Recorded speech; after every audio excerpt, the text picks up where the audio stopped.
السلام عليكم ورحمة الله تعالى وبركاته. النهاردة شرفت بدن حليها welcome to our second lesson وعشر كلمات. عشركم إن شاء الله غير هذا دورنا lowercase letters. عشر كهرباء وعن قصدي قرني حرفي ووينا حكون حرفها يدير حرفها وين هاي قشري هذا uppercase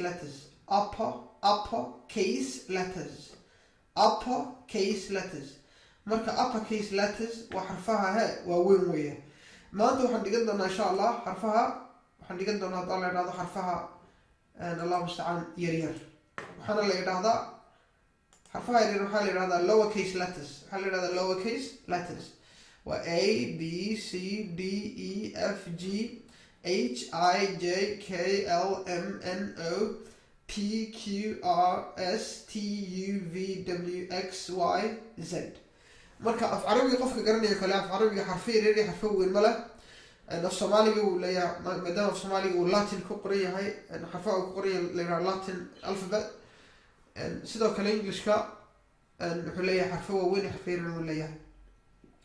marka xarfaha isku dhaw oo wax xarfihii aan dhawaqa way ka sameeyeen laakiin wuxuu ku kala duwan yahay qoraalka marka qofka doonaya inuu si fiican u barto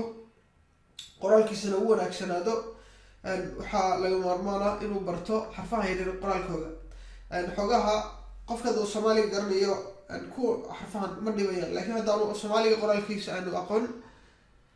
ama luqad aflaatika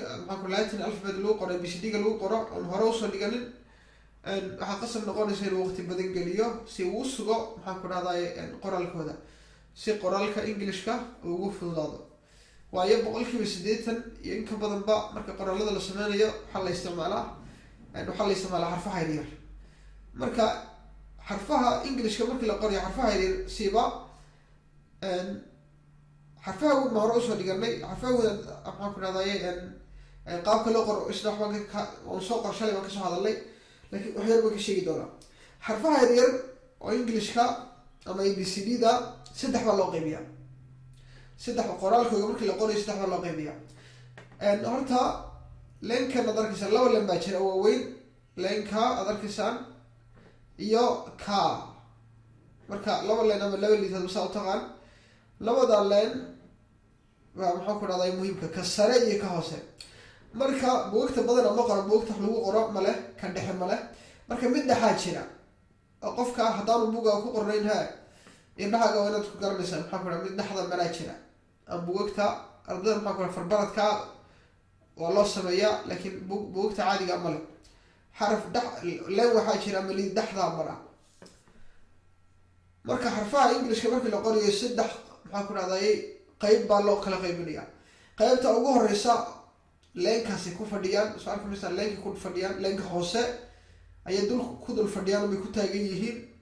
ka dhaxayna gaarayaan ka sare ma gaaraan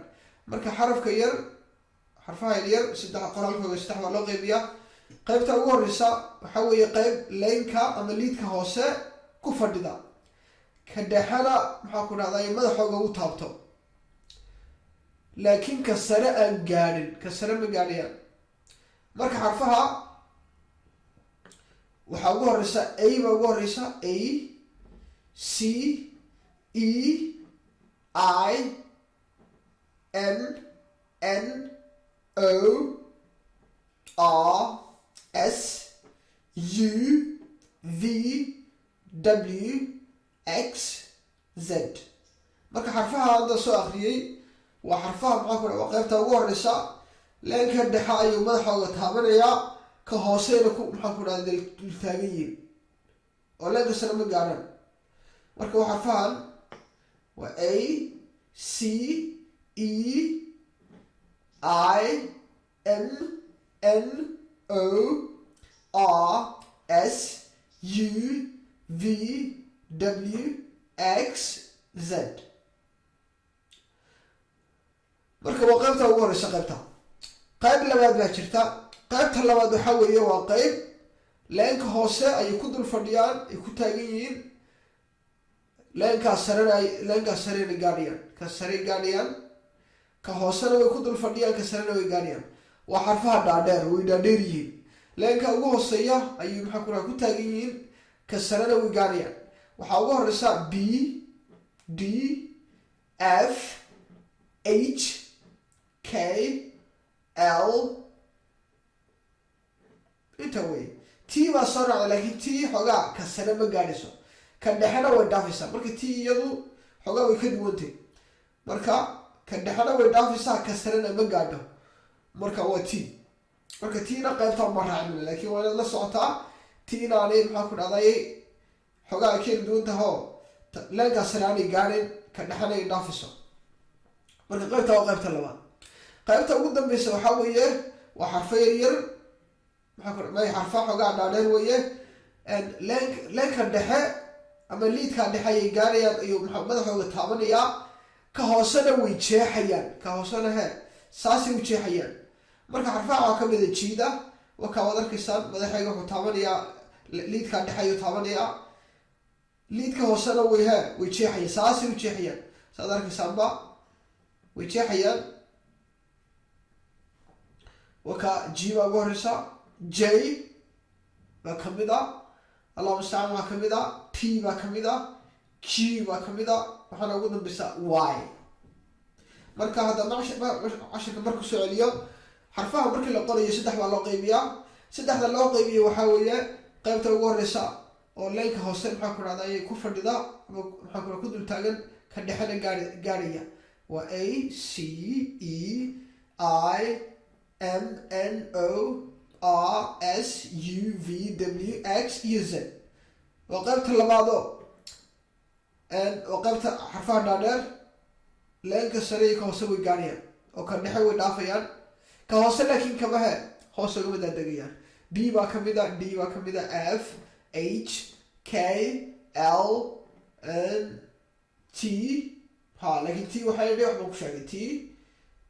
qaybtaa way kamid tahay laakiin leenkaa sare iyadu ma gaadho oo ma gaadhayso qaybta saddexaad waxaa weeye waa qayb leenka dhexe gaadhaya madaxoogu taabanayo ka hoosena jeexaya way jeexayaan ka hoose leenka hoose ama liidka hoose ayay jeexayaan g baa ugu horeysa j baa kamid a p baa kamid a q baa kamid a waxaa kaloo kamid a allahuma mustacaan y marka cashirka walaal xagga uu nagu egyahay haddan iyar ka sheego xarfaha waaweyn iyagoo xarfaha waaweyn iyagoo dhan iyagoo kala hadhan lahayn isla wada socda iyagoo dhan gidigood leenkaa sare iyo leenka hoose way gaadhayaan oo way wada gaadhayaan kaas waxay lamid yihiin qaybta labaad way lamid yihiin marka cashirka halkaas ku egyahay qor oo maxaa ku dhahday faygar badan samee ilaa aad ka sugto qoraalkooga markaad shuruucdan qaabka loo qorayo maxaa ku dhahday aad raacdo waxaa dhacaysaa fartaada qurux noqonaysa farta badan ardaydu maxaa ku dhahday waxay u falxumaataa maxaa ku dhahday ma yaqaanaan maxaa ku dhahday xarafka dheer xarafka gaaban xarafka leenka jeexaya ka hoos ka daadegaya ka sare u kacaya way isku khaldayaan marka aduu maxaa ku dhahday inta waxaad sameysaa faygar badan samee cashirka halkaas loogu egyahay with that I leave you with assalaamu calaykum waraxmat ullahi wabarakaatuh that's it